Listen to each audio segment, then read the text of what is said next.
or President Biden or some of these other officials are telling Israel this behind the scenes. I don't know. I certainly hope so, because we're not doing them any favors by just saying you should be more careful and then not doing anything when they're not, because Netanyahu has been abundantly clear. He doesn't care what they're saying. He doesn't care what Sullivan says. He is, in fact, he said just, I think yesterday, or maybe it was earlier today, he is going to continue to press forward. He will not do a ceasefire. Basically, he's not going to do anything that the U.S. is asking.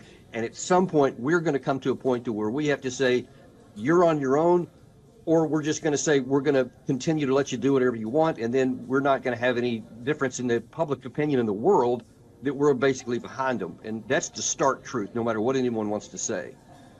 All right. Thank you very much indeed, Colonel Davis, for joining us and getting us that perspective there. Thank you. The war between Israel and Hamas just continues to intensify.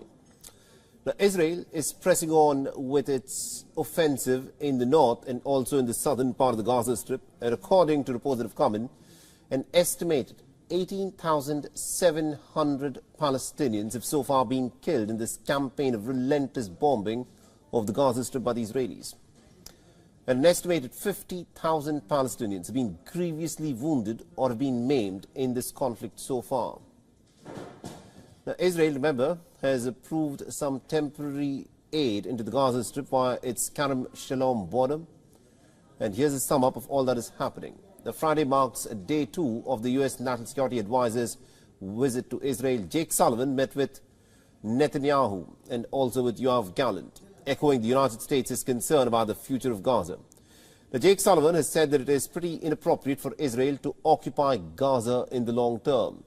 This after Israel reaffirmed on Thursday that Gaza war could, of course, drag on for several months to come. Now, remember, the violence is not confined just to the Gaza Strip. Even in the West Bank, part of the Palestinian occupied territories, there have been repeated Israeli incursions deep into the Palestinian territories. And what has happened in the last 24 hours is that at least about 11 Palestinians have been killed, including a 13-year-old boy who reportedly died in the aftermath of this raid. The Israeli forces began their raid in Jenin early on Tuesday. The Palestinian President Mahmoud Abbas has held talks with the top U.S. officials in West Bank headquarters, emphasizing that Gaza is an integral part of the Palestinian state. He has also added that it is crucial to spare the civilians from the Israeli war machine. Now, Israel continues to pound Gaza with artillery and airstrikes, and smoke could be seen bellowing over the skyline in Gaza as Israeli helicopters and troops continued with their ground assault. The offensive is currently encircling Khan Yunis in southern Gaza. On Friday afternoon, a rare air raid warning went off in Jerusalem, with the Iron Dome intercepting some crude missiles that reportedly were fired. Now, Hamas rarely managed to shoot their crude missiles as far as Jerusalem, with most of the missiles targeting towns in southern Israel. And these images were reportedly released by Islamic Jihad in what it claims are Palestinian fighters firing mortar shells towards Israel. Now, Islamic Jihad is the second largest militant group in the Gaza Strip. The situation remains tense in Israel's northern border as well. For the first time since the war began, the Israeli army has dropped leaflets in southern Lebanon. The leaflets carried a warning for the residents to not help Hezbollah. Now, remember, the Hezbollah and Israeli army have been engaged in some skirmishes ever since this conflict began on the 7th of October. And Israel has also dropped similar leaflets during the 2006 war that it fought in Lebanon for a period of 34 days. Now, the Western nations and the European Union released a joint statement on Friday urging Israel to take to stop the unprecedented violence by the Israeli illegal settlers in the West Bank. The signatories included the likes of Australia, Britain, Canada, France, the European Union, along with several other European nations. The statement read that Israel must protect Palestinian civilians in the West Bank. Now, remember, over 280 Palestinian innocent civilians have been killed ever since this bout of violence began on the 7th of October. Moreover, the United Nations has warned that Gaza is teetering on the edge of a possible implosion. Over 1.8 million people have been displaced, out of a population of 2.3 million. Hospitals in north have largely stopped functioning altogether, while in the south, they are overwhelmed with patients. And Israel says that it has been encouraging aid into the Gaza Strip, but the United Nations says that aid delivery has been hampered due to continuous air bombings by Israel. And whatever aid is being sent till the Rafah border crossing is not being allowed to enter because of this campaign of bombings, even at the Rafah region. And I earlier spoke with Professor Scott Lucas, who is a professor of international politics at the Clinton Institute in the University College at Dublin. And this is what he had to say in terms of what is unfolding in the Gaza Strip at this moment. You summarized it in that while the Americans have changed their rhetoric, talk is cheap in the context of actions.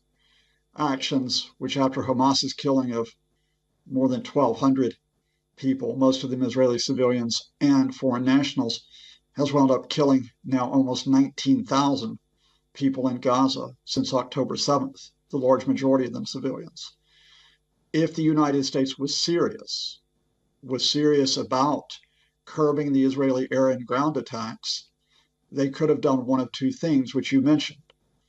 They could have, earlier this week, cast their veto in the UN Security Council, they could have refrained from casting their veto in the UN Security Council earlier this week on a resolution calling for a ceasefire, therefore giving the diplomatic signal that this offensive should be halted. Or secondly, they could cut or restrict their military assistance to Israel.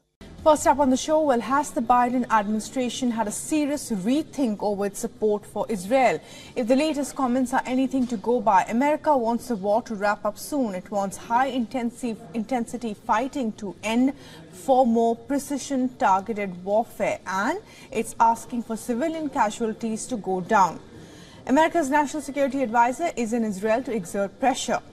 Now, is the Biden administration clamping under domestic compulsions? In meetings with Prime Minister Benjamin Netanyahu and the rest of Israel's war cabinet, Jake Sullivan has urged Tel Aviv to shift military operations to more targeted actions. Sullivan, in fact, spoke to Israeli leaders about a timetable for winding down the intense combat phase of the war. American officials say they are not making judgments about whether Israel is abiding by the laws of war, but evidently the U.S. has gathered intelligence that might allow it to make such assessments. In fact, a new U.S. intelligence assessment has revealed that nearly half of the Israeli airstrikes on Gaza have been imprecise. They have been called dumb bombs that can pose a greater threat to civilians. In a first, Biden has also criticized Israel for its indiscriminate bombing in Gaza. He even declared that Netanyahu has to change, something he tried to walk back from the next day. I want them to be focused on how to save civilian lives, not stop going after Hamas, but be more careful. This, as mixed signals have continued from America. Just on Tuesday, the White House spokesperson said that Israel had done a lot more to protect civilians than even America could. Now America is pushing its top advisor Sullivan to discuss a two-state solution with Israel that involves the Palestinian Authority as well. I have and will continue to state President Biden and the United States' commitment to preserving space for peace, for a two-state solution where Israel's security is guaranteed. Sullivan is also set to meet the Palestinian President Mahmoud Abbas to discuss post-war arrangements for Gaza, and according to a senior U.S. official, this could include reactivating Palestinian security forces. Driven out by Hamas in its 2007 takeover of the territory, the proposal is the first specific indicator of Washington's vision for security arrangements in Gaza. If Israel achieves its U.S.-backed objective to end Hamas control, any role for Palestinian security forces in Gaza is bound to elicit strong opposition from Israel, which seeks to maintain an open-ended security presence there. Israel says it won't allow a post-war foothold for the Palestinian Authority. And with Netanyahu saying he's more determined than ever to continue the war, the Biden administration finds itself between a rock and a hard place. especially in view of opposing voices like the Vice President Kamala Harris, urging him to show more sensitivity to the plight of Palestinian civilians. So this, of course, is the big story of the moment, concern over the mounting casualties in the Israel-Hamas war. The American administration, which has a lot of leverage on Tel Aviv, is now trying to persuade Israel to try and change the strategy that Israel has deployed. Washington has sent its White House National Security Advisor Jake Sullivan to Israel. Sullivan has met with the Israeli Prime Minister Netanyahu in Tel Aviv in an attempt to try and convince the Israelis the importance of protecting civilian lives. Now, according to a White House statement, Jake Sullivan and Netanyahu discussed the possibility of shifting from high-intensity clearing operations to undertaking some low-intensity surgical operations.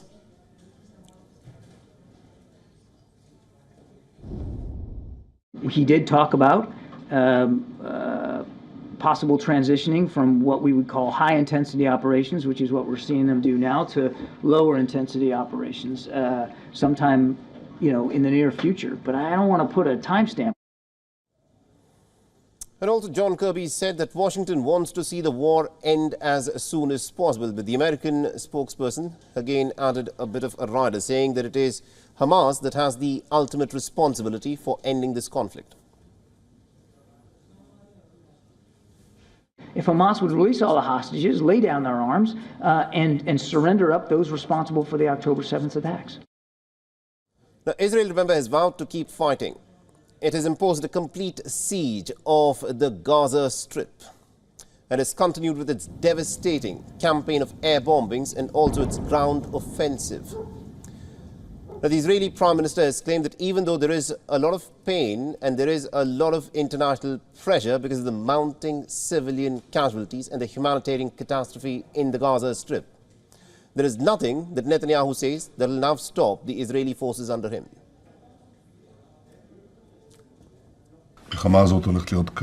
I see there is the start of an understanding that we are determined to continue until the end and to destroy this entity. Now, despite the repeated American expressions of concern, Israel has not shown any signs of heeding the United States' calls for showing and exercising a certain level of restraint to protect civilian lives. A new U.S. intelligence assessment has said that nearly about 40 to 45% of the 29,000 air-to-ground ammunitions that Israel used in bombing the Gaza Strip were all dumb bombs. That means that these bombs were fired randomly at unspecified targets. Now, these unguarded missiles are in fact taking a huge toll on civilian lives, especially in these very densely populated areas. And the rate at which Israel is using the dumb bombs, it's unlikely that it can stem the soaring civilian death toll. No wonder then that the United States President Joe Biden is also facing a lot of backlash at home for his unequivocal support to the Israeli war. But remember, bear in mind, the Americans are the ones who are also supplying the Israelis with a lot of these dumb bombs. In the beginning of this month, Vice President Kamala Harris had urged her colleagues at the White House to show more concern publicly for the humanitarian damage in the Gaza Strip.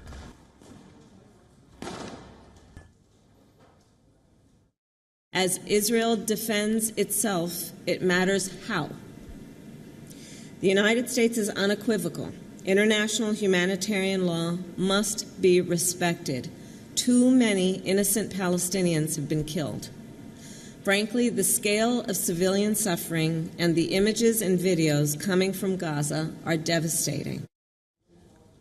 Now, the United States has provided billions of dollars of weapons and ammunition and bombs that Israel has been dropping on the Gaza Strip. Nearly about 15,000 bombs and some 57,000 artillery shells have in fact been sent by Washington to Tel Aviv. A lot of the weapons that were meant to go to Ukraine are also being redirected to the Israelis. The United States has also provided diplomatic cover in the face of overwhelming international condemnation for Israel's conduct in this war, notably by vetoing a United Nations Security Council resolution that would have demanded for an immediate humanitarian ceasefire. So far, Netanyahu has rejected the US plan and is now betting his political survival on opposing the authorities' role in post-war Gaza. But this is, of course, going to be pretty difficult for the United States, and it now remains to be seen as to how this will play out diplomatically.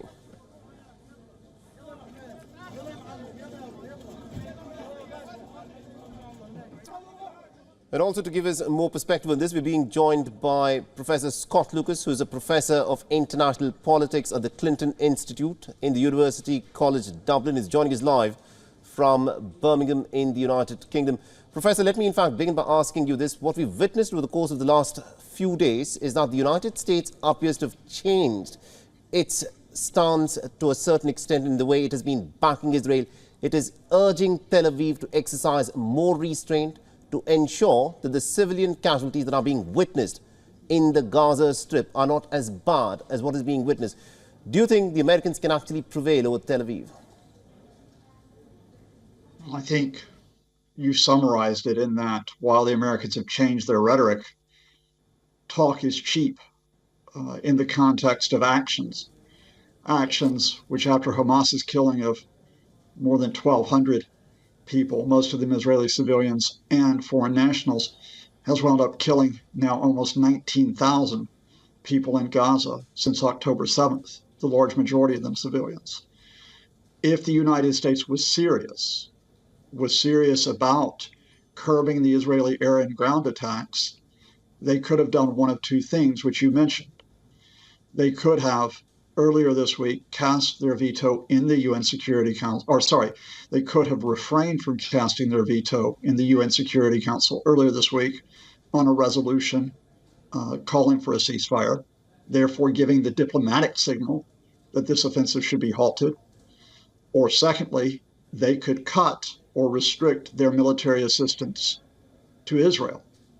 But far from doing that, American officials, I suspect American officials who are not happy with what is going on, leaked to the media last week that the United States since October the 7th has provided more than 15,000 bombs and more than 50,000 shells to Israel.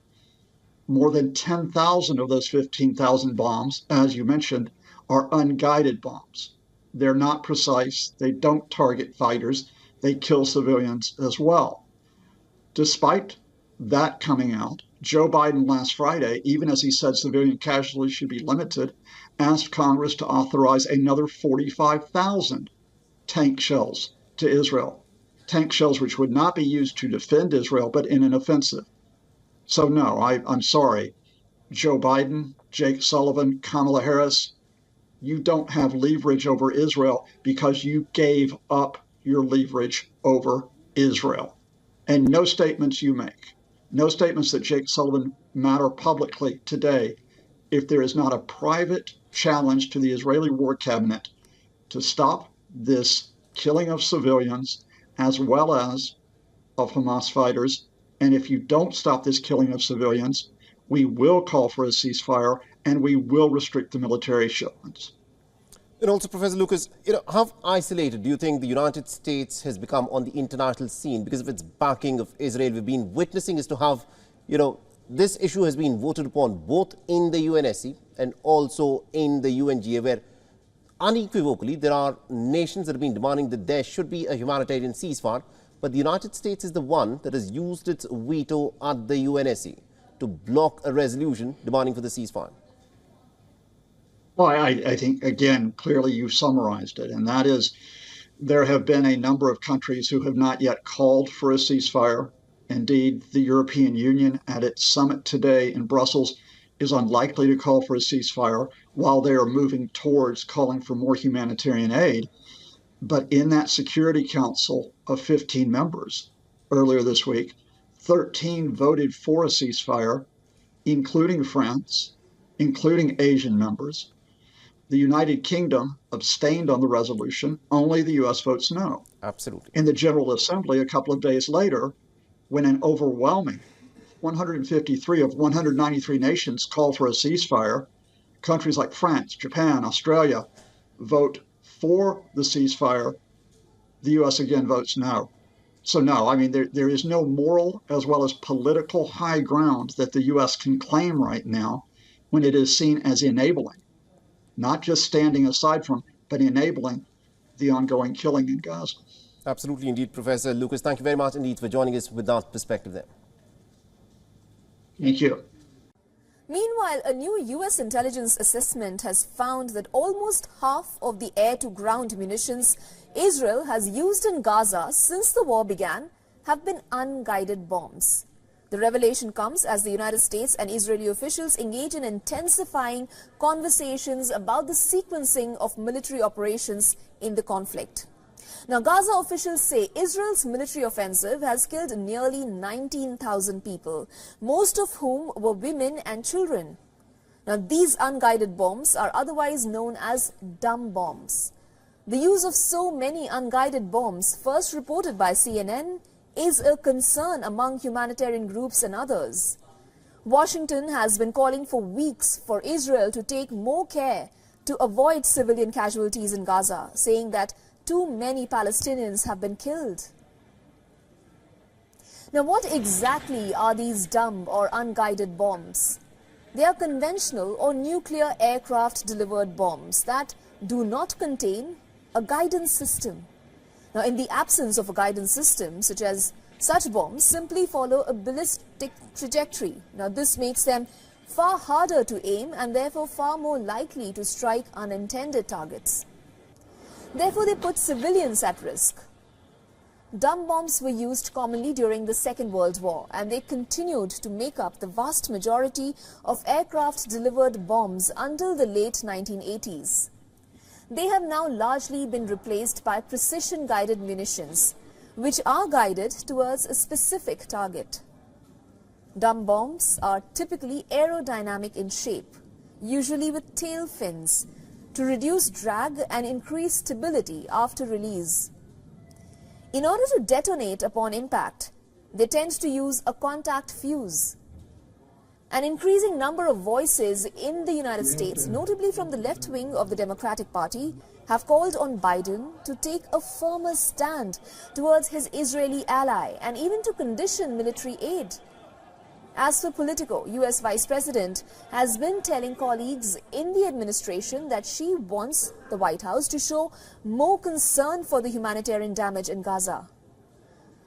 In internal talks about the war in Gaza, Kamala Harris has argued that it is time to start making day-after plans for how to handle the wreckage of the war once the fighting ends. Harris's push to shape the White House message reflects the extent to which Democrats, even the top two officials in the nation, are struggling to walk a careful line. Infighting is spreading, slowly but meaningfully, at every layer of the Democratic Party over Biden's full-throated support of Israel. Pro-Palestinian Democrats are outraged at the rising death tolls in Gaza made possible by Biden's posture. Day after day, more House Democrats are criticizing Israel's expanding ground operations, raising concerns with Biden's policy and even calling for a ceasefire.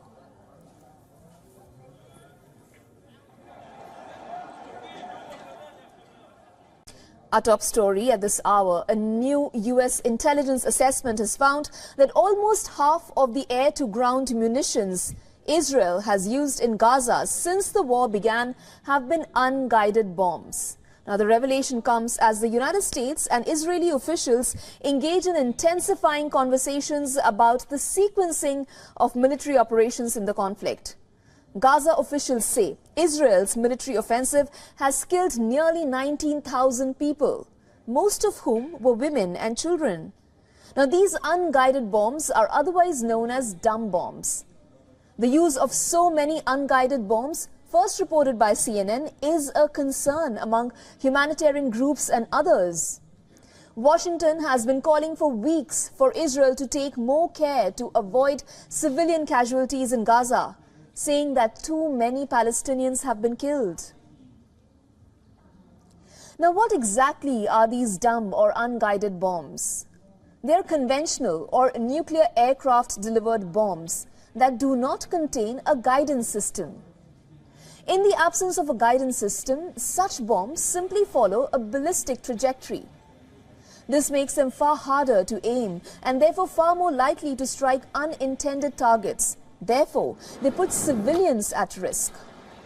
Dumb bombs were used commonly during the Second World War, and they continued to make up the vast majority of aircraft-delivered bombs until the late 1980s. They have now largely been replaced by precision-guided munitions, which are guided towards a specific target. Dumb bombs are typically aerodynamic in shape, usually with tail fins to reduce drag and increase stability after release. In order to detonate upon impact, they tend to use a contact fuse. An increasing number of voices in the United States, notably from the left wing of the Democratic Party, have called on Biden to take a firmer stand toward his Israeli ally and even to condition military aid.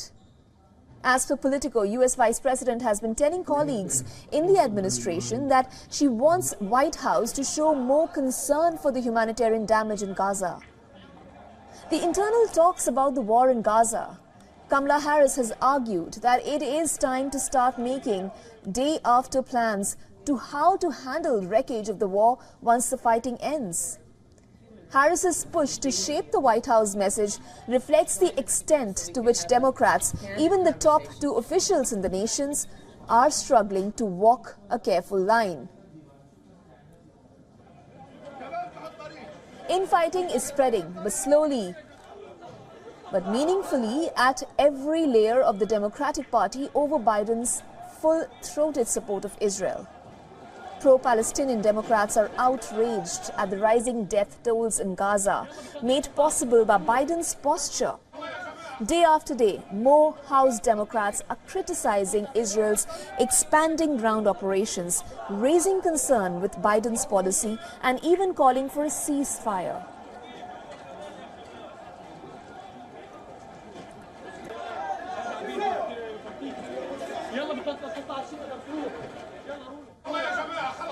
Hospital, refugee camp, school, there is nowhere safe in Gaza.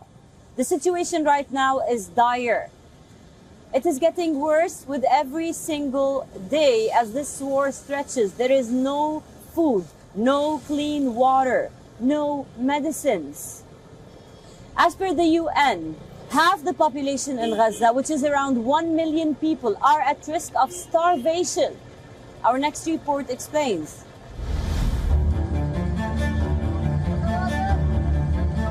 Even in death, these Palestinians are not allowed to rest in peace. Israel's recent attacks on the Jabalia refugee camp have damaged the graves of hundreds of Gazans. What you see are marks reportedly left by IDF vehicles. It has been almost 70 days, and the war on Gaza knows no end.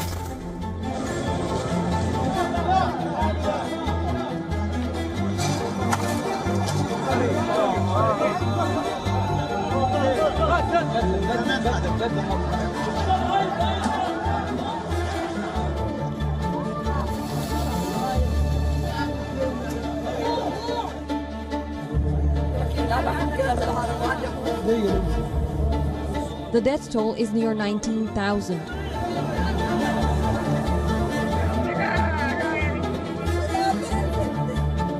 Half a million people have been injured.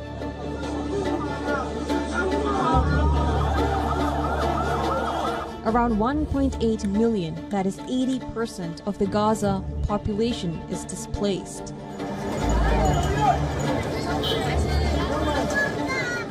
The boy was born early in the war, a little over a month ago. My love, my love.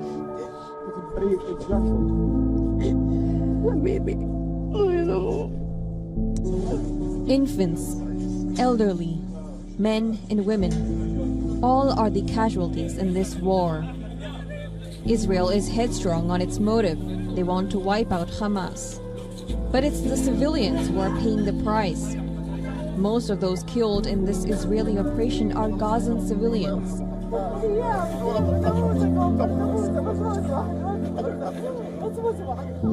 The concerns over the collective punishment keeps getting louder.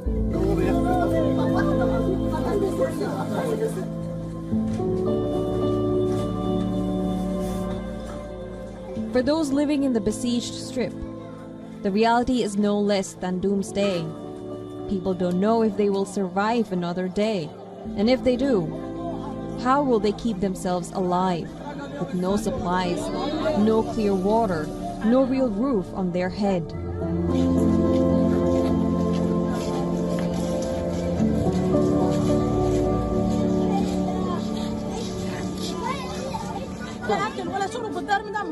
There is no food or drink. The house is destroyed. There is nothing. There is no money. Please stop the war in us, for God's sake. We are innocent people. We have nothing. We own nothing.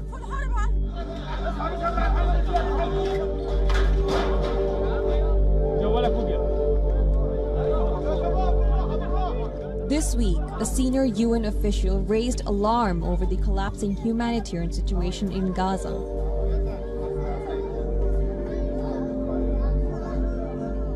About half of the population in Gaza are starving, and the needs that we are meeting is really nothing. The humanitarian operation is collapsing. With the chaos, with this active fighting, it's not possible to do the work that is needed to meet these massive needs. And so we need supplies at a completely different scale. Israel is attacking Gaza in the north, south, and center. One such city is Rafah that was attacked this week. Many were killed. Dozens were dragged out of the rubble. As desperate Gazans cry, where is the safe zone?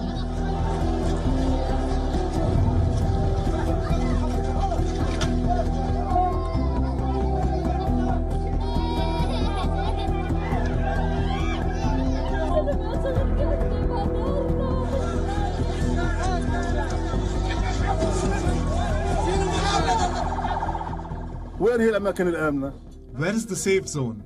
The border to Egypt is only 300 meters away. They told us to come from the north to the south, and here we are at the extreme south. Where is the safe zone?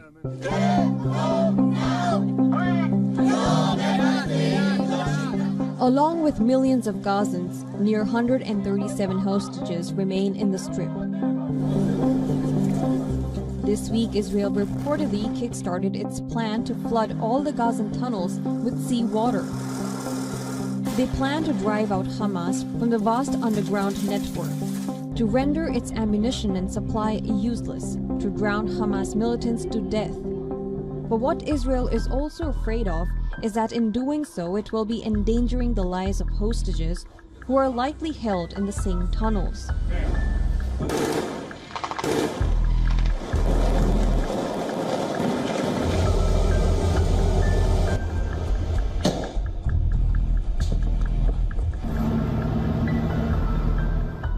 You don't have to search for tragedy in Gaza.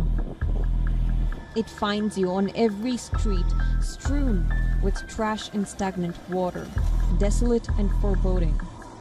It is a dystopian reality that even the best fiction writers cannot imagine. We begin with our top focus right now. Saudi Foreign Minister has said that he's concerned about the potential for escalation in the Red Sea region. And the statement came on Friday as attacks from the Houthi-controlled Yemen struck two flagged ships, which were Liberian and in the Bab al-Mandab Strait. And this is as per the U.S. military. Of course, we are concerned about the potential for escalation. Our region is very complex, and we do not need any other conflicts to erupt, and therefore we hope that we will be able to avoid any further escalations in our region. Earlier, shipping giant Maersk had announced their decision to suspend all container shipments through the Red Sea, and the German transport company Hapag-Lloyd has also suspended its Red Sea container ship traffic. Now, Maersk, which is one of the world's largest shipping companies, also decided to send the vessels on a detour around Africa, and this was confirmed by a spokesperson for the company. The Danish firm's vessel, which was traveling from Salalah in Oman to Jeddah in Saudi Arabia, was targeted by the missile near the Bab al-Mandab Strait and linking the Red Sea and the Gulf of Aden.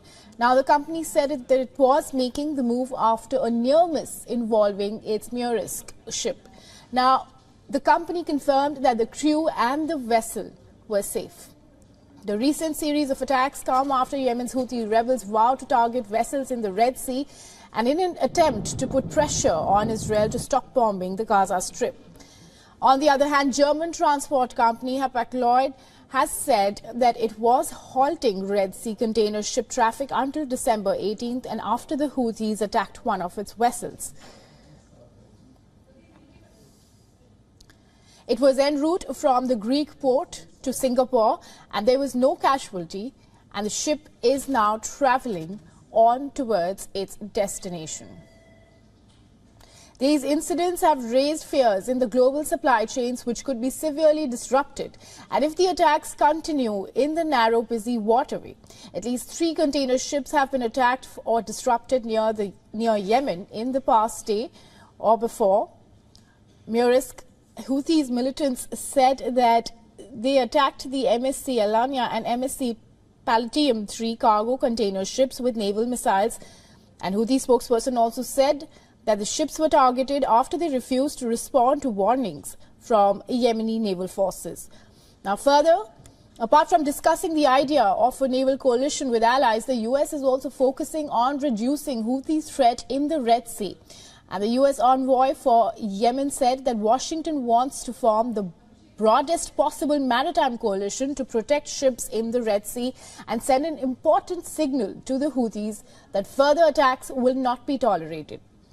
Now, even though the United States believes that Iran's Islamic Revolutionary Guard Corps is helping to plan and carry out the Houthi missile and drone attacks, Iran has denied any involvement.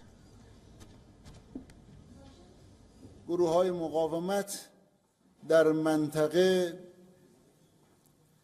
نمایندگان کشورها و ملت‌های خود هستند. بر اساس منافع خود و کشورها و ملت‌های خودشون تصمیم میگیرند، بررسی میکنند، به صورت خودجوش و اقدام میکنند. بنابراین این گونه اظهارات در چارچوب فرافکنی است و برای فرار از شرایط بغرنجی است که رژیم صهیونیستی با اون مواجه است.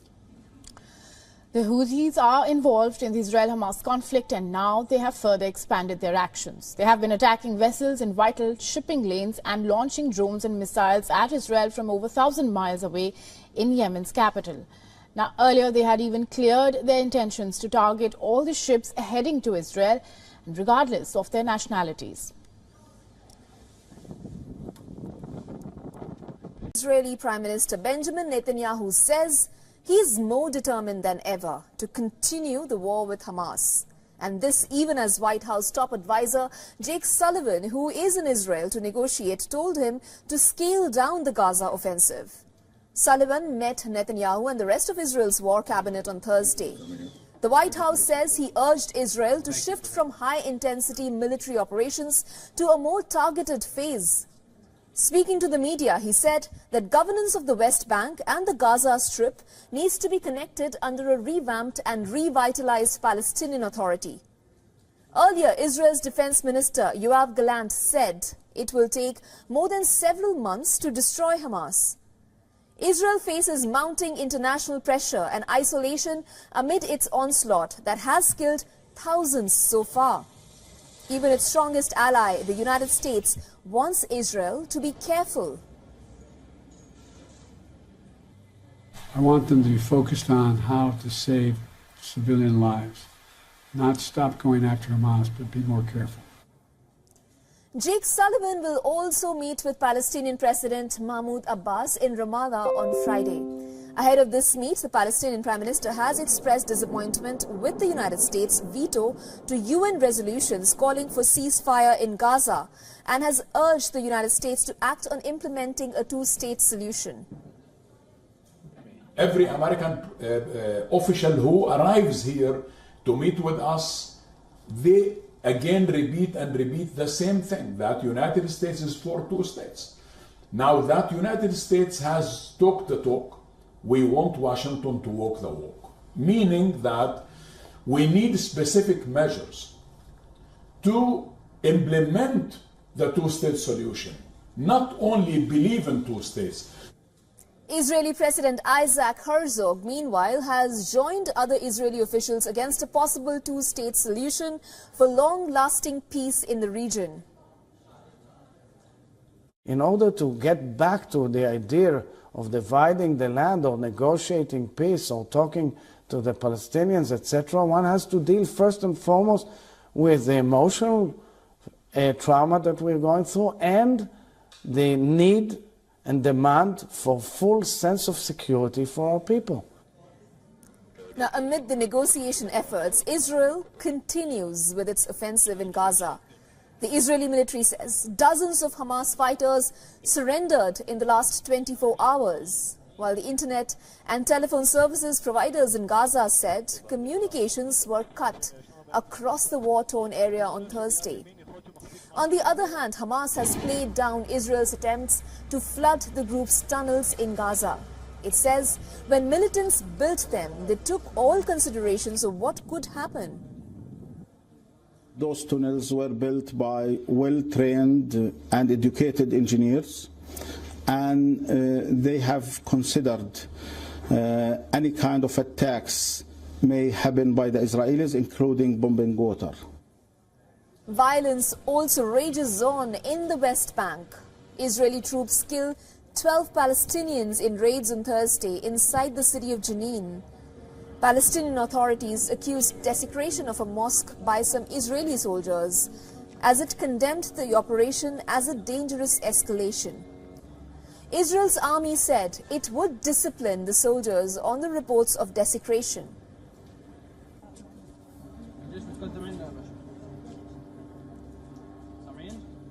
Well, Israeli leaders are reiterating that. Now, the death of 3 Israeli hostages at the hands of Israeli defense forces has surely sparked concerns. It raises questions over the safety of the remaining hostages amid Israel's continued offensive. Over 100 hostages are still held in captivity in Gaza. On Thursday, Israel revised the number of hostages alive in Gaza to 115. As per the reported figures, 132 hostages are with Hamas, but not all are alive. Hamas also holds the remains of 20 dead hostages. Israel has categorically denied to scale down the onslaught, this even as it is facing an increasing pressure from friends and foes alike to make sure no civilians are harmed. U.S. National Security Advisor Jake Sullivan wrapped up his West Asia tour on Friday after meeting with Israeli and Palestinian leaders. During the meeting with Netanyahu, Sullivan stressed the need of transitioning to lower-intensity operations in the near future. He said it is not appropriate for Israel to occupy Gaza in the long term and discussed a timetable for winding down the intense phase of the war. Israeli Defense Minister Yoav Gallant had stated it will take months to destroy Hamas, and there is no fixed timeline yet. Sullivan also met Palestinian Authority President Mahmoud Abbas. Abbas told Sullivan that Gaza is an integral part of the state of Palestine and that separation or any attempt to isolate any part of it is unacceptable. Sullivan reiterated that two-state solution would ultimately lead to a long-lasting path, a prospect that Israeli officials have contended. Israel's next stages of the war are under the radar now more than ever.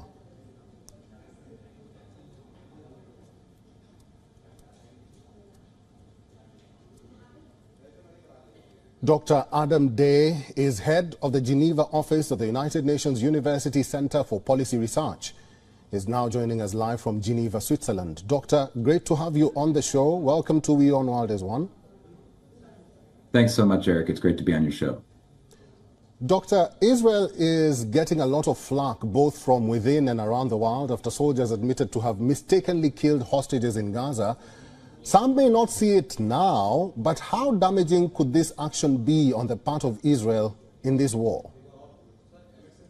I think it's an incredibly important moment, Eric, and I think it points to the enormous pressure that's growing on Israel domestically and internationally and on the U.S. And it's one of many tragedies that are unfolding in Gaza, including the killing of 8,000 Palestinian children. And I think you see that language coming in President Biden's comments about indiscriminate bombing. You mentioned Jake Sullivan's trip, too. I think part of that trip was really about how to shift Israel's Israel's approach in this military operation. You hear about more precise ways of targeting Hamas leadership. You see this trying to push for a less intense version of this military operation. I think one of the challenges, though, is as the pressure grows on both Israel and the U.S. to shift gears, there isn't a clear next step where you see an alignment growing out of Jake Sullivan's trip to Israel in terms of timeline, in terms of intensity, or in terms of how they're going to respond to this pressure.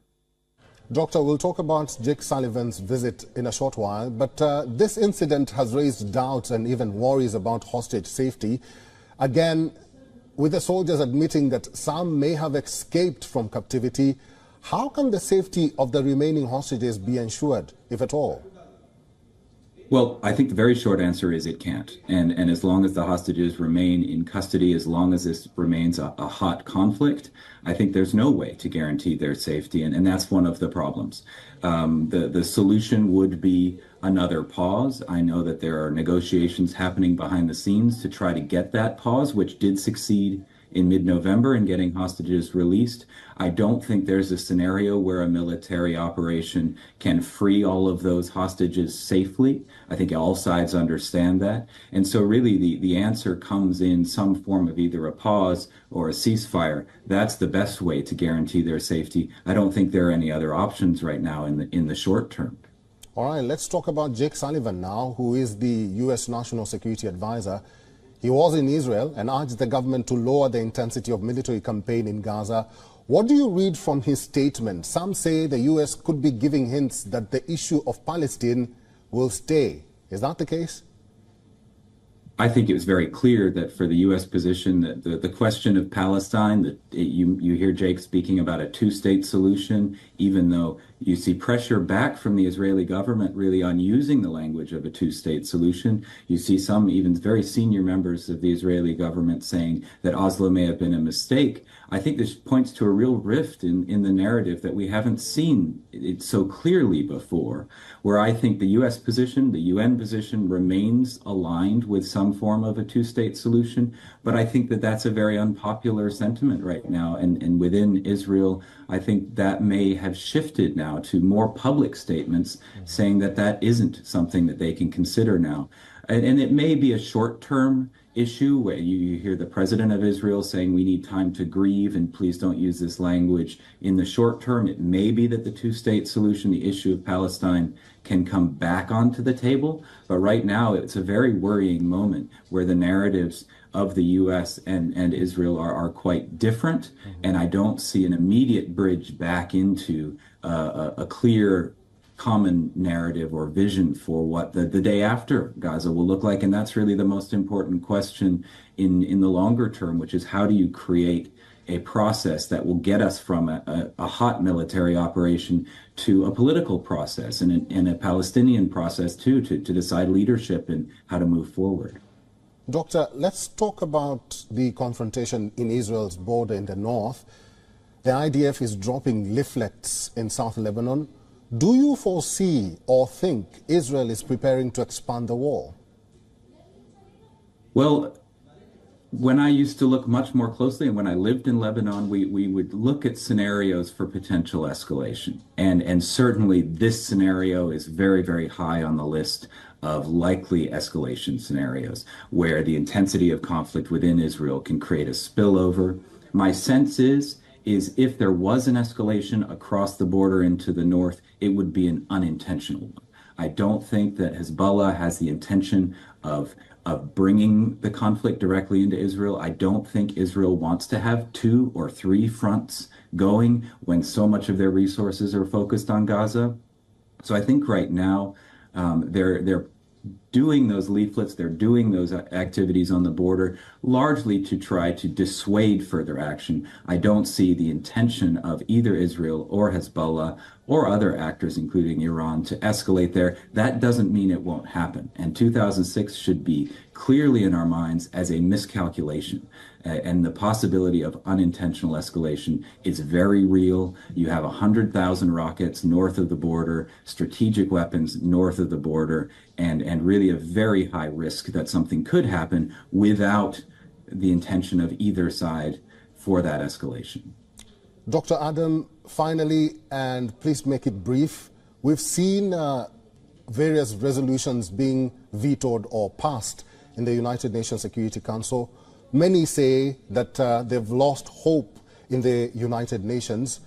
What do you make of that statement, that the world has lost faith in the United Nations and they think that the United Nations will not bring peace in Israel and Gaza?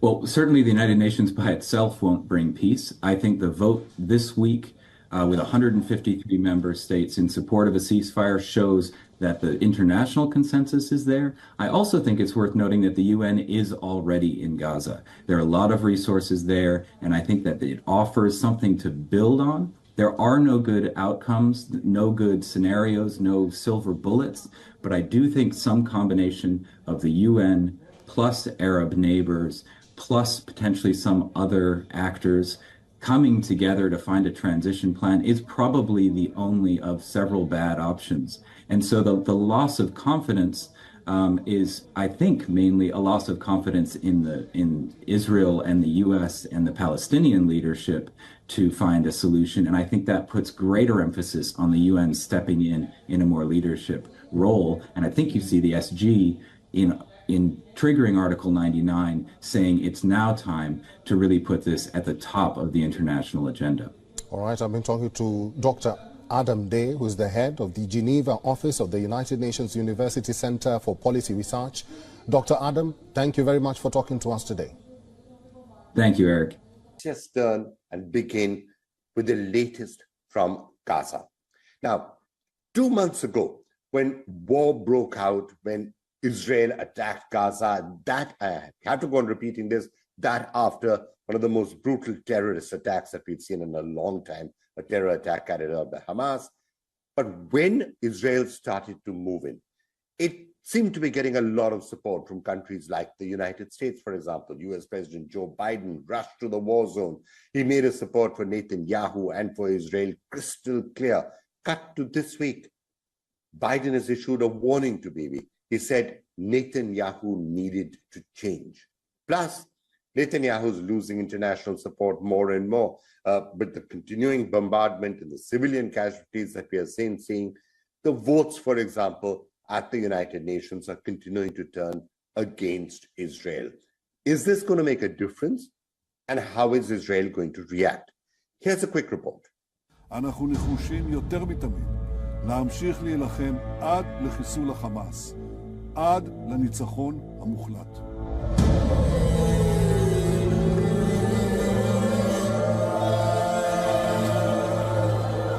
We're not going to characterize every airstrike. We're not going to speak for Israeli military operations.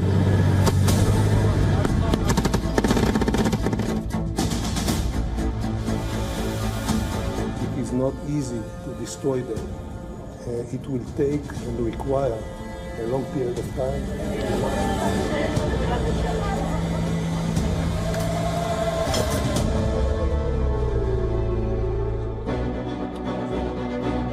Is Netanyahu's war plan costing him friends? Earlier this week, US President Joe Biden criticized what he called Israel's indiscriminate bombing of Gaza. Biden said Israeli President Benjamin Netanyahu has to change, and this government in Israel is making it very difficult for him to move. I make no bones about it. I've had my differences with some Israeli leadership. I've known Bibi for now 51 years. He has a picture on his desk of he and I when he was a young member of the Israeli service here, foreign service. And I was a 32-year-old senator. And I wrote on the top of it, Bibi, I love you, but I don't agree with the damn thing you had to say. It's about the same today. I love him. But look. Biden was speaking at a fundraiser in Washington. So far, the US president has been steadfast in his support of Israel. He flew down to Israel days after the war broke out. He assured military and diplomatic support to Netanyahu. But things have drastically changed in the last 2 months. There is growing pressure on the Biden administration to do more to limit the civilian casualty in Gaza. Over 18,000 Palestinians have died so far.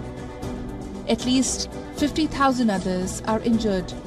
2 million people have fled their homes.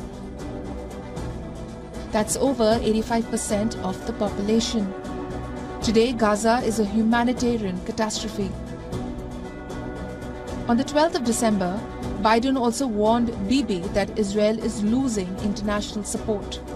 How did Israel respond? Israel Foreign Minister Eli Cohen said, "The war will continue with or without international support." On the 14th of December, White House National Security Advisor Jake Sullivan met Benjamin Netanyahu.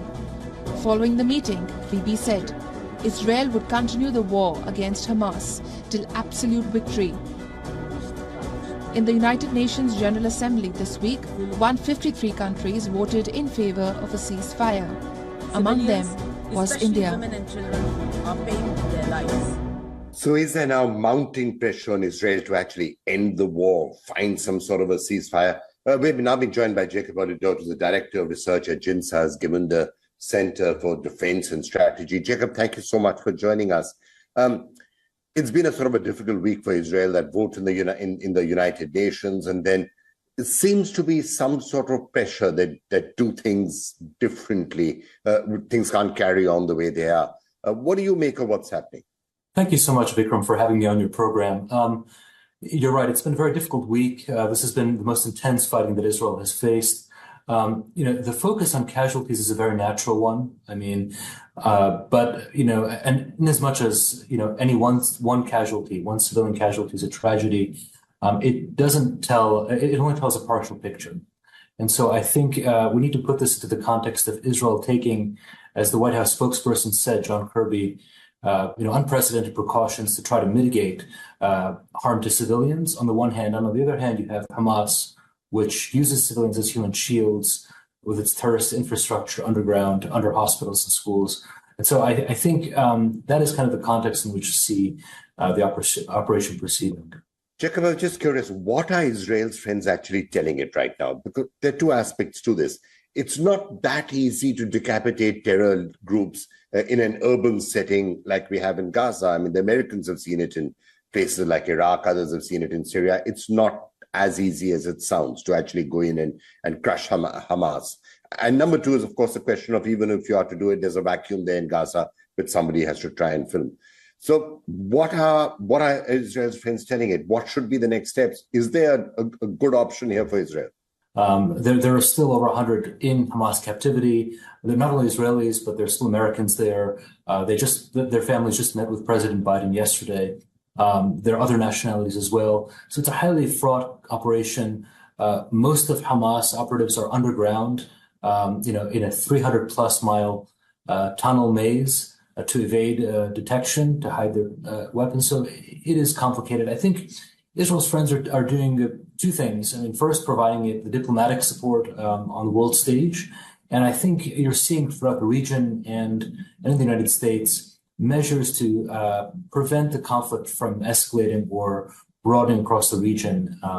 You've seen in the last couple of weeks, for example, a number of Gulf states prevent a kind of more maximalist reaction among certain Arab countries that would have, basically taken the form like the 73 embargo.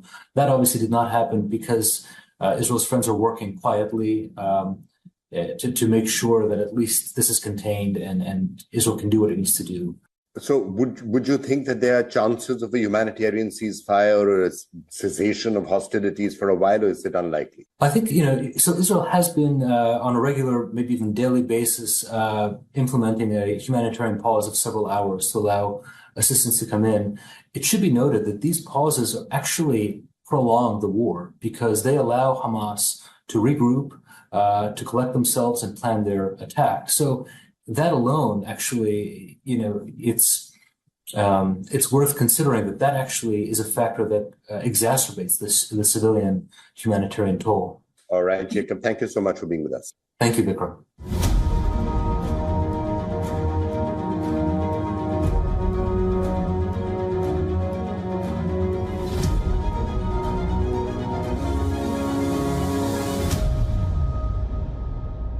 We begin with our top focus right now. Saudi Foreign Minister has said that he's concerned about the potential for escalation in the Red Sea region. And the statement came on Friday as attacks from the Houthi-controlled Yemen struck two flagged ships, which were Liberian and in the Bab al-Mandab Strait. And this is as per the U.S. military. Of course, we are concerned about the potential for escalation. Our region is very complex, and we do not need any other conflicts to erupt, and therefore we hope that we will be able to avoid any further escalations in our region. Earlier, shipping giant Maersk had announced their decision to suspend all container shipments through the Red Sea, and the German transport company Hapag-Lloyd has also suspended its Red Sea container ship traffic. Now, Maersk, which is one of the world's largest shipping companies, also decided to send the vessels on a detour around Africa, and this was confirmed by a spokesperson for the company. The Danish firm's vessel, which was traveling from Salalah in Oman to Jeddah in Saudi Arabia, was targeted by the missile near the Bab al-Mandab Strait and linking the Red Sea and the Gulf of Aden. Now, the company said that it was making the move after a near miss involving its Maersk ship. Now, the company confirmed that the crew and the vessel were safe. The recent series of attacks come after Yemen's Houthi rebels vowed to target vessels in the Red Sea and in an attempt to put pressure on Israel to stop bombing the Gaza Strip. On the other hand, German transport company Hapag-Lloyd has said that it was halting Red Sea container ship traffic until December 18th and after the Houthis attacked one of its vessels. It was en route from the Greek port to Singapore, and there was no casualty, and the ship is now traveling on towards its destination. These incidents have raised fears in the global supply chains, which could be severely disrupted. And if the attacks continue in the narrow, busy waterway, at least 3 container ships have been attacked or disrupted near Yemen in the past day or before. Maersk Houthis militants said that they attacked the MSC Alanya and MSC Palestinian 3 cargo container ships with naval missiles. And Houthi spokesperson also said that the ships were targeted after they refused to respond to warnings from Yemeni naval forces. Now, further, apart from discussing the idea of a naval coalition with allies, the U.S. is also focusing on reducing Houthis' threat in the Red Sea. And the U.S. envoy for Yemen said that Washington wants to form the broadest possible maritime coalition to protect ships in the Red Sea and send an important signal to the Houthis that further attacks will not be tolerated. Now, even though the United States believes that Iran's Islamic Revolutionary Guard Corps is helping to plan and carry out the Houthi missile and drone attacks, Iran has denied any involvement.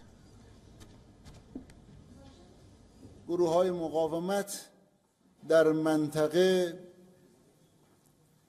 نمایندگان کشورها و ملت‌های خود هستند.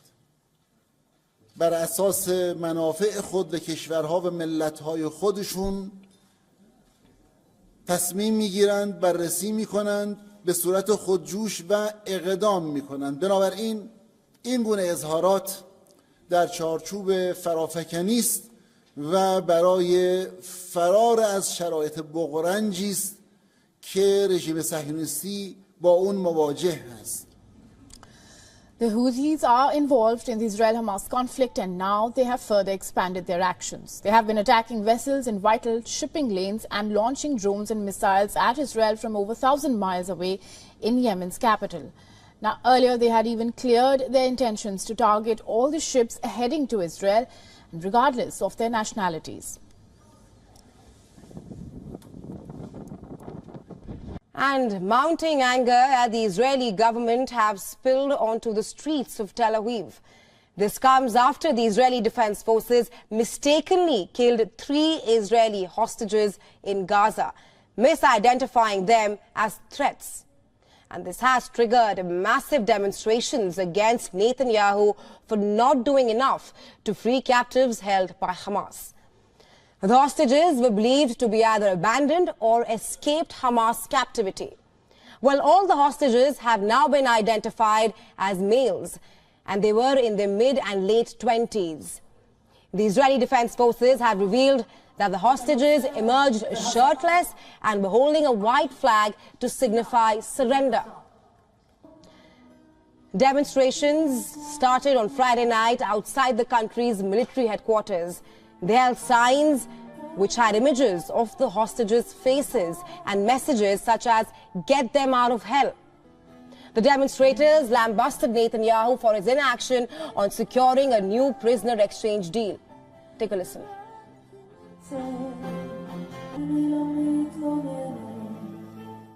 My reaction, first of all, was grief. These are families that I know personally and people that have been waiting so hopefully for their loved ones to return. And to me, it struck me in the heart, showing me that there's got to be a deal right now to bring them back, and that we have to do more things to help these people get out of this prison. Well, this incident occurred while U.S. National Security Advisor Jake Sullivan was visiting the region. Moreover, U.S. President Joe Biden has also labeled Israel's bombing of Gaza indiscriminate. Well, U.S. National Security Council spokesperson John Kirby called the hostages' deaths heartbreaking. However, he cautioned against making broader judgments about Israel's ability to conduct its campaign.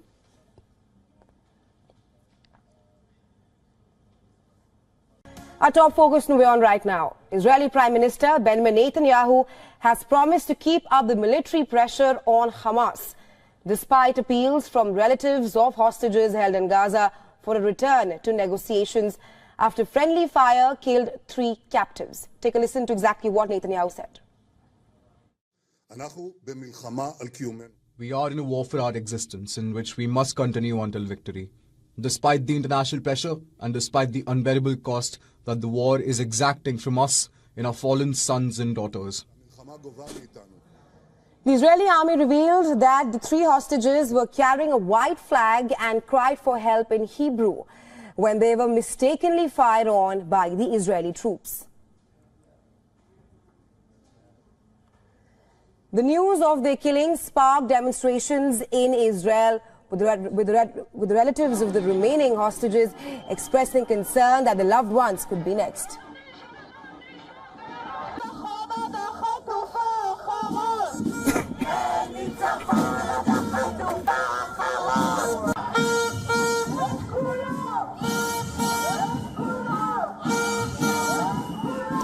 A funeral was later held for the hostages mistakenly killed by the Israeli army.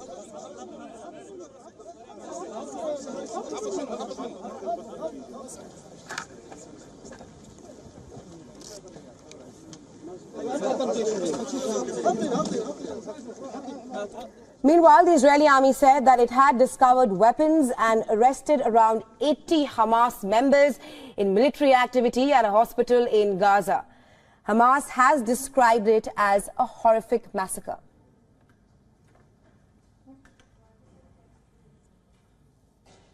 Israeli tanks and forces withdrew from a hospital in northern Gaza, leaving behind chaotic scenes as distressed civilians who say that they have nowhere to go. They were searching for bodies under the rubble.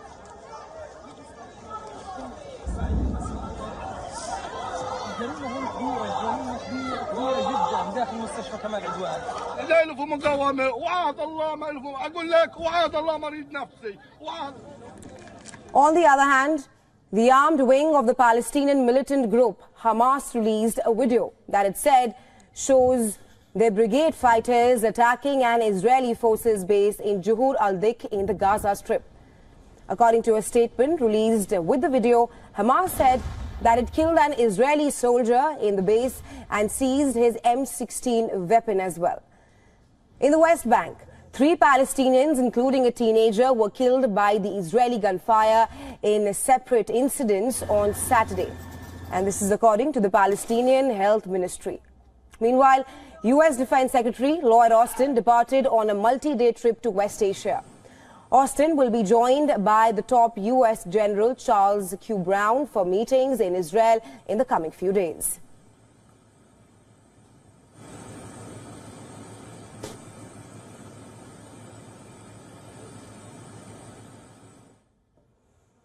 And as Israel's offensive continues in Gaza, the cost of war is increasing. And that in terms of lives being lost, families being destroyed, and an entire generation of children suffering endlessly as the war continues. Out of 18,800 people killed in Gaza so far, 70% of them have been women and children. The reality for children in Gaza has turned grim. From searching for toys and food through rubble, they continue to live under terror of impending death.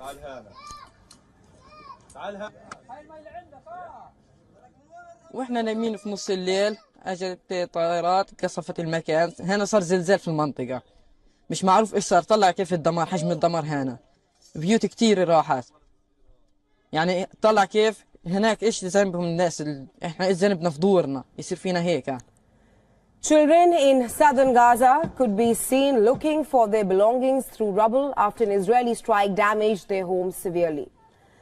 The young boy says that home held nice memories, and this is a story that has become far too common in Gaza. Amid rubble, dust and destruction, the Gazans continue to search for hope.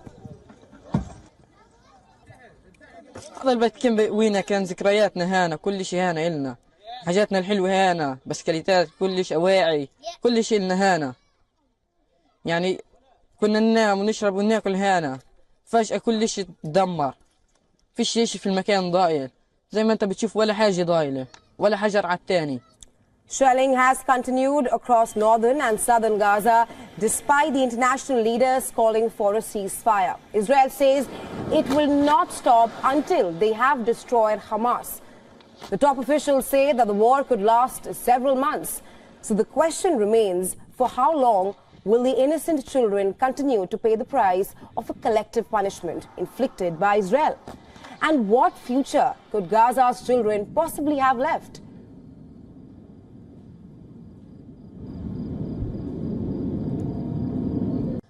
Israel's military is facing a fresh scrutiny from its citizens. Its offensive on Gaza has not just killed thousands of Palestinians, but also its own people who were taken hostage. Our next report tells you more on this.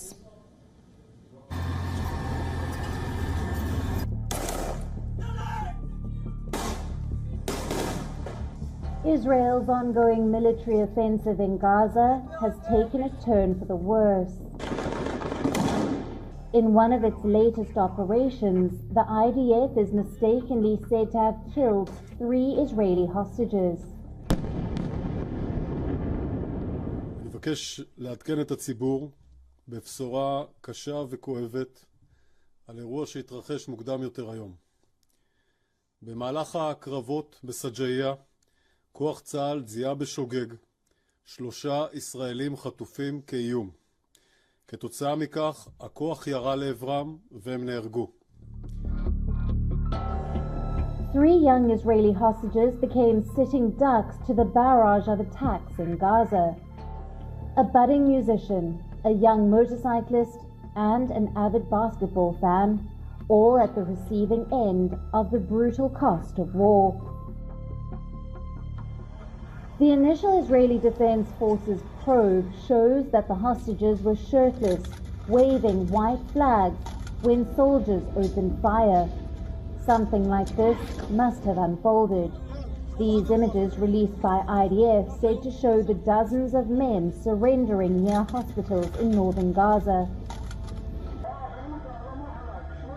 Remember, the rule of surrender in international humanitarian law states that opposing forces cannot directly target surrendered persons.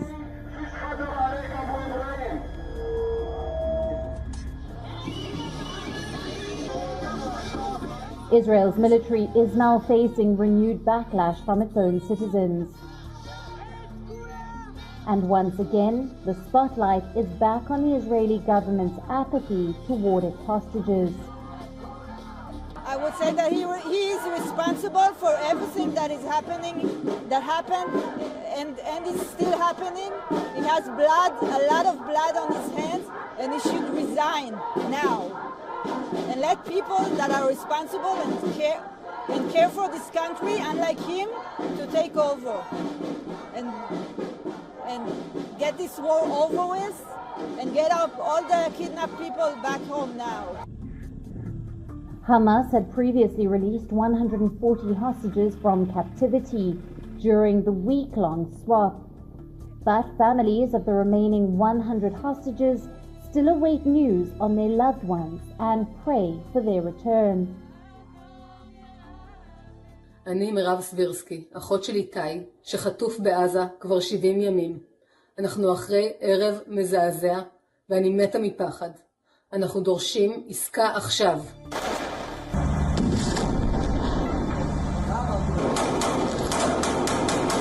In the aftermath of what Israeli military calls a mistake, global and domestic pressure on Israel has once again increased to bring a hostage deal back to the table, and soon. Israel continues to pound the Gaza Strip with increased intensity. The ongoing military offensive continues to flatten southern Gaza. Over 90% of Gaza's 2.3 million civilians stand displaced.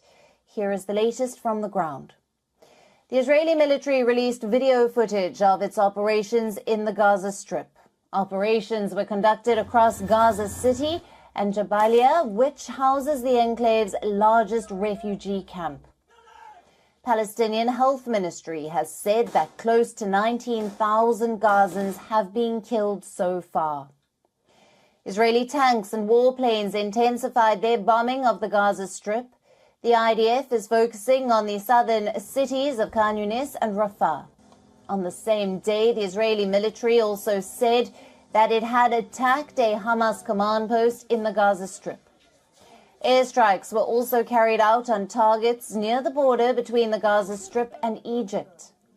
Meanwhile, Hamas's Al-Qassam brigades had launched at least 6 rockets to Jerusalem. 3 rockets were intercepted by their Iron Dome air defense system. Lorries with aid were seen driving from the Rafah border into the Gaza Strip. This comes as the U.S. continues to push Israel to allow more aid into Gaza. Israel has also said that it would open a second entry point to speed up deliveries.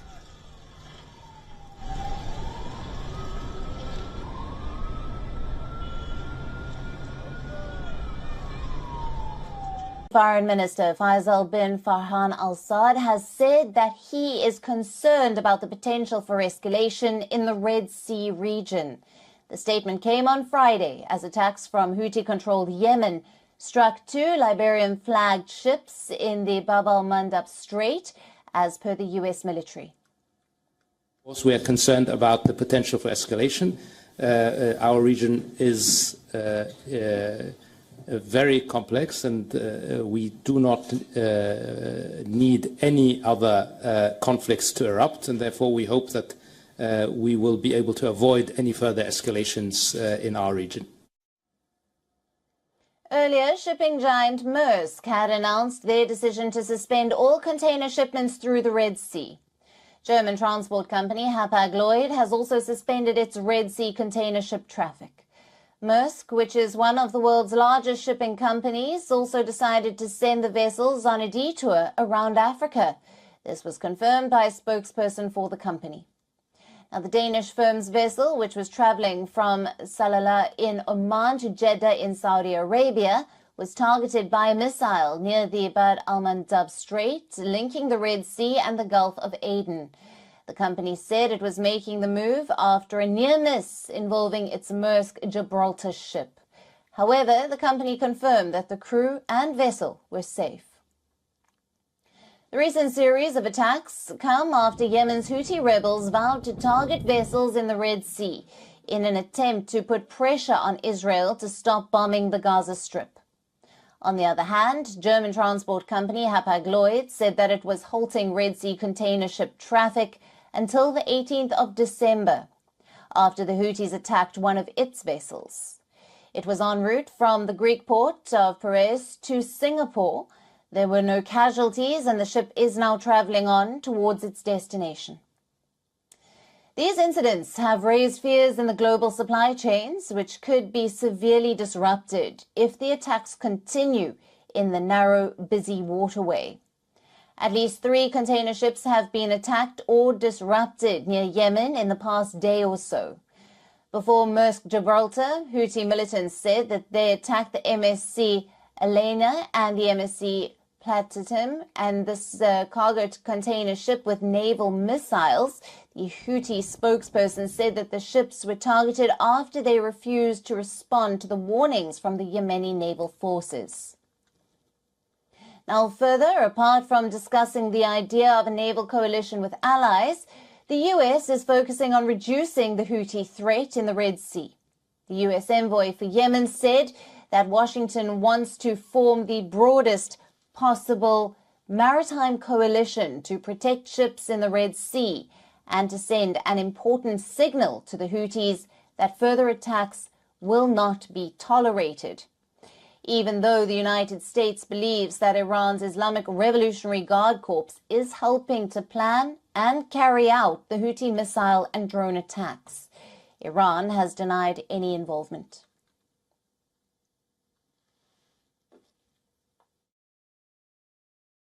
گروه‌های مقاومت در منطقه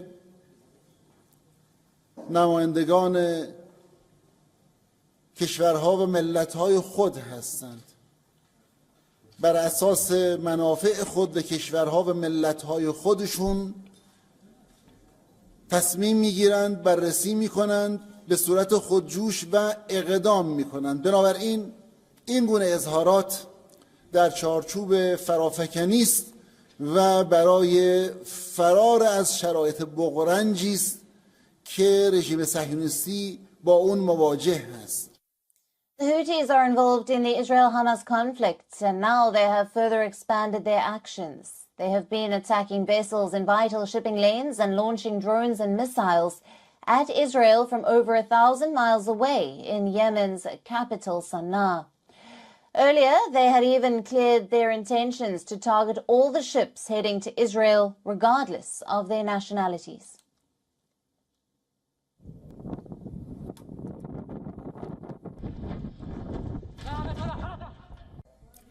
Well, for more details on this story, we are joined live by Helet Barrell, who is the former director of the Israeli National Security Council. Thank you so much for joining us, Helet. Well, you are joining us from Tel Aviv, so you are in the thick of things there.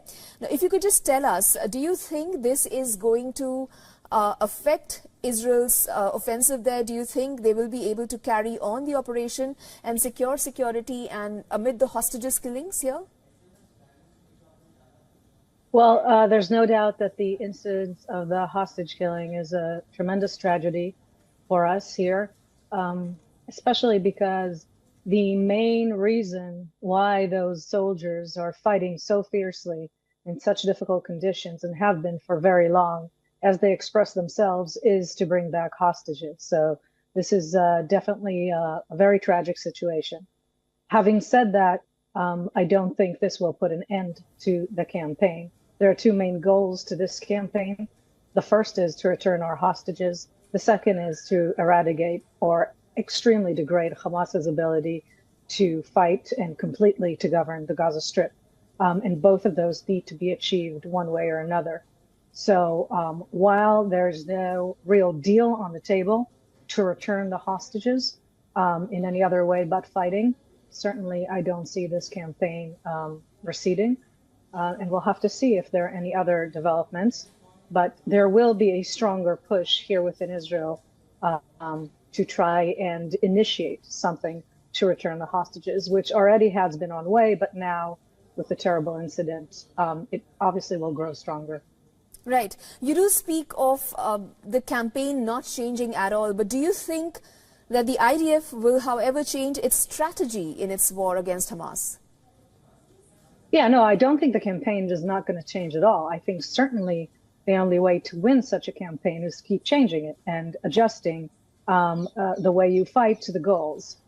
So I think there are various ways that I'm not going to elaborate in which this campaign can change face and be more intense and less intense and address it from various facets of warfare. And we've seen that Israel knows how to stop the campaign for a ceasefire that allows the exit of the hostages and then continuing out with the same force, which I think also Sinwar wasn't banking on. So I do think it will have to be dynamic in the form of war. We're already seeing it because down south in Khan Yunis, there's a very different kind of warfare than was taken up north in Gaza City. So we're already seeing different kind of fighting.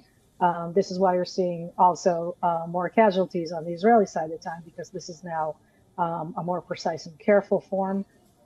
These areas are more populated. And so obviously the campaign changes all the time. Helet, you do know that the pressure is mounting on Israel to ease the civilian impact, but do you think enough is being done in that department? We know that the death toll keeps rising. Is the collective punishment as we're seeing, is it justified? We're not seeing collective punishment. What we are seeing is Israel defending its vital national security interests. Here's a piece of advice. Don't come into our homes, butcher our babies, burn entire families, gang rape women, and then you wouldn't be in this situation to begin with. And I say this because we have also seen a devastating poll by Khalil Shkaki, who's the leading pollist in the Gaza Strip and in the West Bank, that shows 95% of the Palestinians who answered this poll in the West Bank claim there were no crimes, no war crimes conducted on October 7th. 81% of them are happy with the leadership of Yahya Sinwar. So this is not about retribution. This is about security. As a person who lives in Israel, who was born in Israel, I would not take the chance of having this ever happen again. And so Israel is defending its security. Now, it is very tragic, the kind of casualties that we are seeing on that side. One of the main reasons is that Hamas is intentionally endangering citizens, which is what it's always done. Civilians, they're not even citizens. They don't have any rights under Hamas. And it's working for them. Hamas feels that if Palestinians die, innocents die, then they have won. And if Israel stops, then they have won. So they feel for them it's a win-win situation. So this is the kind of conflict that we are engaged in. And yes, there will be mounting pressure, but I think as long as we stand stern with the United States, the United Kingdoms, and other like-minded countries who understand what terrorism is and what the right to survive is, then we will achieve these goals. On the other hand, I am absolutely supportive of increasing the humanitarian aid entering, and we have opened another crossing from Israel, Keren Shalom, and I think on that level, we have to do more and more. Mind you, we're not alone in that. So does Egypt, so does the world. Right. Helet, but we are talking about Israel right now on the show. But do you think that enough is being done to restrain the civilian casualties? I think whatever can be done is being done to restrain civilian casualties. I don't think it's ever going to be clean and surgical. It never has been in any war. It wasn't in Iraq. It wasn't in Afghanistan. It wasn't in any war. But some wars need to be fought.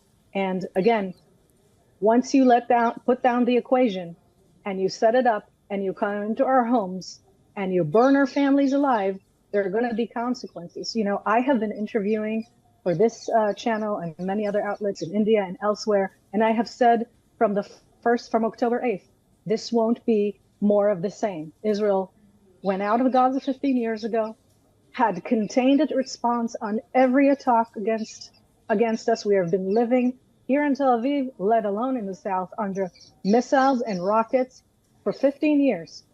And on October 7th, a line was crossed. And now this is the response. And I don't think that someone can say you don't have the right to defend yourself. With 95% of Palestinians in the West Bank, not even Gaza, thinking that October 7th was a good idea, this is where we're at. Okay. Helet, now Israel has vowed to free all the hostages and eliminate Hamas, but there have been 2 months on. You think, in your appreciation, how successful has this strategy been? Well, I can't call the strategy successful until the hostages are back. We have 135 hostages still held in Gaza, so I don't consider that to be a success. Every day is a danger to their lives. So certainly, I would have wished and wanted it to be a far quicker situation. And I hope that there's going to be more success. And we're hearing about new negotiations in Qatar, and Egypt is obviously playing a very constructive role. So hopefully something will move ahead in that sense. In terms of the war fighting, I think it's going along as pretty much as was expected. You mentioned in your comments that Israel had paid a heavy price, and this is very true for us. Every soldier is somebody's son. You know, we have obligatory service. I have a daughter in the military right now. So for us, every one of these losses is an entire world, an entire family. And so it is a very heavy price. But here's the bottom line. We are willing to pay it. They are willing to pay it. So this campaign is a slower campaign than some have expected. But this is what happens when you let 15 years of military buildup and a complete underground metro happen, and you don't address it in time, and you take too much of a lenient overview of the situation, you end up with a very, very sticky situation, especially because Israel is trying so hard to minimize those civilian casualties, which makes it longer and harder. And we're paying a price in soldiers and in blood for taking a more slow approach and trying to be more precise. Thank you so much, Helen Beryl, for speaking so passionately about this particular issue. Thank you. And mounting anger at the Israeli government have spilled onto the streets of Tel Aviv. This comes after the Israeli Defense Forces mistakenly killed 3 Israeli hostages in Gaza, misidentifying them as threats. This has triggered massive demonstrations against Netanyahu for not doing enough to free the captives held by Hamas. Now, the hostages were believed to be either abandoned or escaped the Hamas captivity. All the hostages have been identified as males, and they were in the mid and late 20s. The IDF revealed that the hostages emerged shirtless and were holding a white flag to signify surrender. And demonstrations started on Friday night outside the country's military headquarters. They held signs with images of the hostages' face and messages such as "Get them out of hell." The demonstrators lambasted Netanyahu for his inaction on securing a new prisoner exchange deal.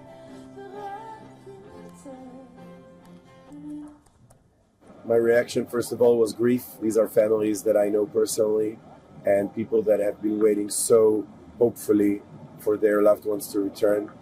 And to me, it struck me in the heart, showing me that there's got to be a deal right now to bring them back, and that we have to do more things to help these people get out of this prison. The incident occurred while U.S. National Security Advisor Jake Sullivan was visiting the region. Moreover, U.S. President Joe Biden has also labeled Israel's bombing of Gaza indiscriminate. U.S. National Security Council spokesperson John Kirby called the hostages' deaths heartbreaking. However, he cautioned against making broader judgments about Israel's ability to conduct its campaign in the future. We certainly recognize the series. And for more on this, we are now being joined by Lieutenant Colonel Daniel L. Davis. He's a military expert and senior fellow for defense priorities. He's also the host of Daniel Davis Deep Dive on YouTube. Thank you so much for joining us on WION, Colonel Davis. Thanks for having me. Right, I want to first start by getting your insights on how precarious is the hostage situation right now, because Netanyahu, in his first televised address after killing the 3 hostages, has clearly said that Israel will dismantle Hamas and the war will continue. Yeah, he's very clear about the continued movement towards the culmination of the war.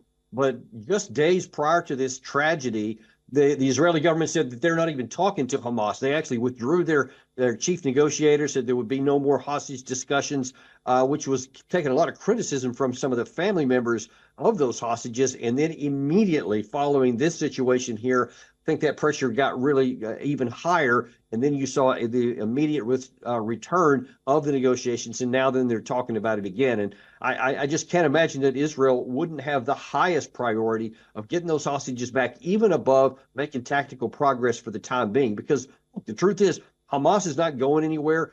Israel can take the time. They don't need to rush this. They need to get those hostages back.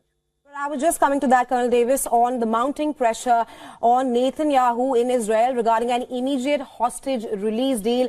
Can we now expect a change in Israel's strategy because as of now, Netanyahu has clearly said that it wants to eliminate Hamas and bring back the hostages both. But with the current situation at hand, can we expect Israel's strategy to change? Well, I mean, they're going to have to. They don't have any choice. They have to respond to this dynamic and very changing situation. And look, I mean, there's a two-way street here. So it's not just Israel saying they're going to get the hostages back. They've got to give something to get something. And the Hamas side is definitely in the driver's seat here because they possess them so that they can, try to extract high, some kind of high price for them. But I also would imagine that they would try to drag this out for a while. I would imagine they would give some here and then some more here and then maybe another couple of weeks. I think that anything they can do to try to drag this out, to try to get more pauses is what they're going to end up doing. But I don't think that strategically in the long term it's going to make any difference, but I do expect that it will take a long time. Right, Colonel Davis, following on the point you made there that you have to give something to get something right now, how possibly can a deal be struck at the moment? Because like you said, that Hamas is on the driver's seat, and Hamas has clearly said that there will be no hostage release until Israel accepts the militant group's conditions for an exchange, while Netanyahu has clearly been adamant on not conceding to such demands. Well, I mean, I think that's just part of the negotiating process. I mean, they made similar claims before the first one, and you see that they ended up relenting on that. I think it's like so many negotiations, you come in with a high demand and a high ask so that you can, give away to get what you actually wanted. And what the Hamas side actually wants is they want some of their prisoners released, and then they also want to buy some time. So I think it's in their motive. Their benefit to continue to do this, because if they stay staunch and don't even give anything back at all and don't make any deals, well, then Israel's going to say, okay, we tried, and then they're going to continue on with the heavy bombardment. So I imagine that you'll see Hamas give in some of this, and there will probably be another round or two of hostages in the near future. Right, Colonel Davis, the Mossad chief also met with the Qatari Prime Minister, and Netanyahu in his address also hinted at negotiations coming underway. Are you optimistic regarding a ceasefire in the future? Well, if it's up to Israel, there won't be a ceasefire, period. They are adamant and just passionate even about having no ceasefire. They want to maintain the military pressure, and they don't want to relent anything on Hamas. But the pressure on Israel is also mounting, and it's getting higher and higher. I mean, I think in your segment there before we came on, you're talking about how there was protests even in Israel itself, many of which calling for Netanyahu's removal. And of course, in Europe, there's lots more. You see European heads of state increasingly asking for those. And you're talking major allies like Britain and Germany and France, I believe. I'm sorry, France and Germany. And many in the United States are also asking. So the pressure is going up for Netanyahu to have some kind of ceasefire so that the innocent Palestinian civilians can at least take a breather and get some more aid in there and to save their lives. And a lot of people just want the war to be over. And as long as Israel won't even agree to a ceasefire, then there's really not much of a prospect for that. Right, Colonel Davis, my last question to you. We spoke about the domestic pressure on Netanyahu, and like you mentioned, there's also growing international pressure on the Israeli Prime Minister. My question to you is that what role is the U.S. playing in all of this? Keeping in mind that Sullivan was in the region a few days ago, and now U.S. Defense Secretary Lloyd Austin has also left for West Asia. Yeah, the U.S. government is on a balancing act because they're trying to continue to give support to Israel. They're trying to give support to our European allies, even our Asian allies, who all have competing interests and desires in this matter. And you see there is a significant growing appetite in Europe among our most staunch allies for a ceasefire. So the United States can't be opposed to that and also for Israel without taking some heat from one or both sides. So it's a tough situation. But I ultimately think that the U.S. is going to come down and probably agree with more of the European allies that some kind of ceasefire is in order here and something that's necessary Otherwise, the killing of this innocent Palestinians is going to continue to go up, and then Israel could actually lose Western support, and that's much more valuable than any kind of temporary ceasefire. Right, Colonel Davis, thanks very much for taking our time and joining us here on WION. Always a pleasure to have you. Thank you for having me. The war in the Gaza Strip continues. Israel has continued with its campaign of pounding the Gaza Strip with increased intensity in its bombings.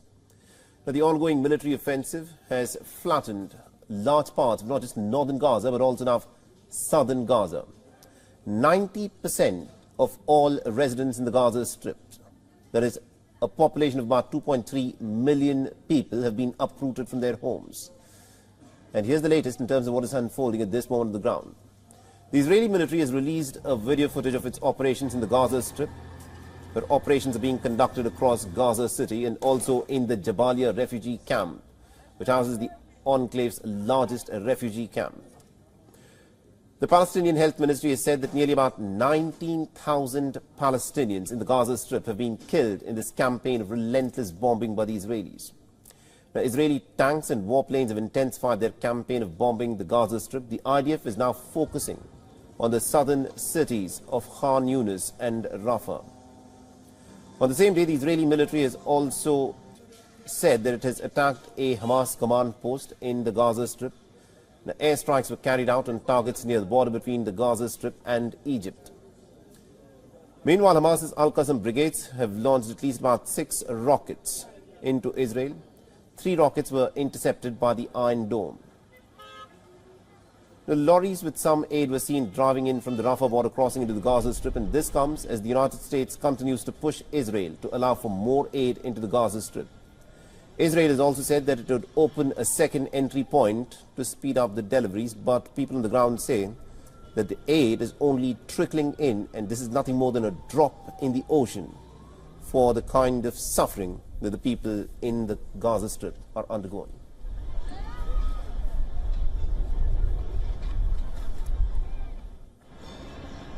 We are now being joined by Lieutenant Colonel Daniel L. Davis.